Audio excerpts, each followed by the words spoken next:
Polis Diraja Malaysia tidak menolak faktor ancaman yang berkemungkinan dilakukan oleh seorang lelaki warga Israel yang ditahan di Jalan Ampang pada 27 Mac lalu. Ketua Polis Negara Tan Sri Razaruddin Hussein berkata ia mengambil kira tarikh suspek dikenali sebagai Salam Avitat memasuki negara ini pada Ramadan. Katanya kalau mungkin hari raya nak buat kekacauan, kalau tak ditangkap hari raya dia havoc, tak kekacau, susah kita. Itu yang saya nampak dengan impak 6 senjata api. Dia suspek turun pada masa Ramadan dan Hari Raya Aidilfitri tidak berapa lama lagi.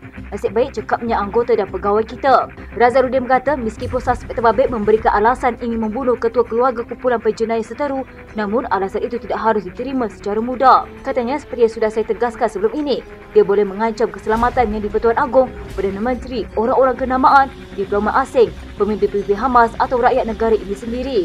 Razaruddin berkata justru tujuan utama pemilikan 6 pucuk pistol bersama 200 peluru oleh suspek masih menjadi elemen utama serta polis dalam menyiasat motif sebenar keberadaannya di negara ini. Katanya alasan diberikan oleh pihak media asing bahawa Salam mempunyai misi membunuh atas alasan dendam dan peribadi tidak boleh diterima bulat-bulat. Beliau berkata secara logik suspek tidak perlu untuk mendapatkan senjata yang banyak sekiranya hanya untuk membunuh seorang sasaran. Katanya itulah penekanan kita khususnya Jabatan Siasatan Jenayah pada masa ini dalam menjalankan siasatan bagi mendapatkan motif sebenar dan tujuan utama suspek. Mengulas mengenai informasi diterima berhubung kejayaan penangkapan Salom, Razaruddin berkata maklumat berkenaan diterima daripada cawangan khas Bukit Aman. Katanya maklumat tentang keberadaan suspek ini adalah hasil risikan yang dijalankan oleh bahagian anti pengganas I8 cawangan khas Bukit Aman yang berpengalaman mengendalikan hal dan isu pengganas. Selain itu, ianya juga adalah hasil siasatan yang dirisikkan dengan JSJ dan maklumat orang awam sehingga suspek ditangkap bersama 6 senjata api. Polis sedang mengesan lebih dari 2 individu membabitkan rakyat tempatan dan warga asing yang mempunyai kaitan dengan penangkapan seorang lelaki Israel yang memiliki 6 pistol. Walaupun tidak menyatakan jumlah individu yang diburu secara tepat, polis mengesahkan pemburuan berkemungkinan membabitkan lebih ramai dari 2 individu. Ketua Polis Negara Tan Sri Razaruddin Hussein berkata, identiti individu yang diburu ini adalah berdasarkan maklumat siasatan dan keterangan dari suspek yang ditahan.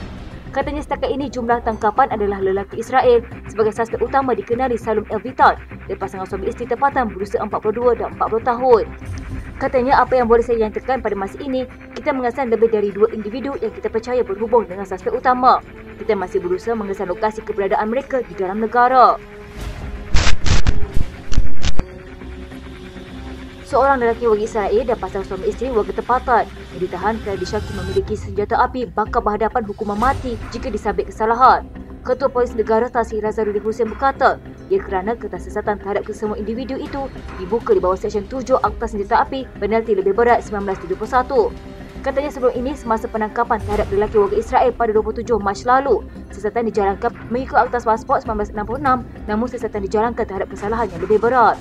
Begitu juga dengan pasangan suami isteri yang berusia 42 dan 40 tahun itu, siasatan turut dijalankan mengikut Akta Senjata Api 1971. Razaruddin berkata mengikut kesalahan di bawah Akta Senjata Api 1971, mana-mana individu yang didapati bersalah boleh dihukum mati. Katanya pada masa ini kita masih menjalankan siasatan secara terperinci ke atas ketiga-tiga suspek. Kesemua mereka masih ditahan reman untuk siasatan lanjut bagi membolehkan polis mengenal pasti motif sebenar tujuan pemilikan senjata api berkenaan. Beliau berkata lelaki warga asing direman sehingga 7 April, manakala reman terhadap pasangan suami isteri tempatan akan berakhir pada 5 April ini. Katanya sebarang proses susulan untuk sambung reman akan dipohon sekiranya pihak polis masih memerlukan masa untuk menangkapkan siasatan. Pada Jumaat, Ketua Polis Negara Tan Sri Razaruddin Hussein dilaporkan berkata, polis turut menemui 6 pistol termasuk 200 butir peluru susulan penahanan suspek warga Israel di sebuah hotel di Jalan Ampang.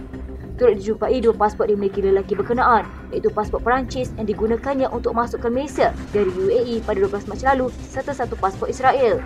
Melalui soal siasat, suspek mendakwa datang ke negara ini untuk mencari individu dan juga rakyat negaranya untuk dibunuh.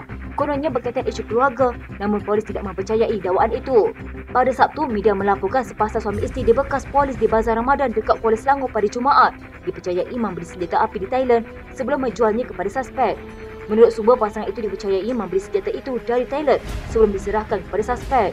2 suspek masing-masing berumur 42 dan 40 tahun itu ditahan sepasukan pegawai dan anggota JSJ Bukit Aman di Bazar Ramadan di Kuala Selangor pada jam 7.15 malam. Polis turut menemukan sepucuk pistol dalam sebuah beg galas dalam kereta Honda Jazz di kediaman mereka yang terletak di Kuala Selangor.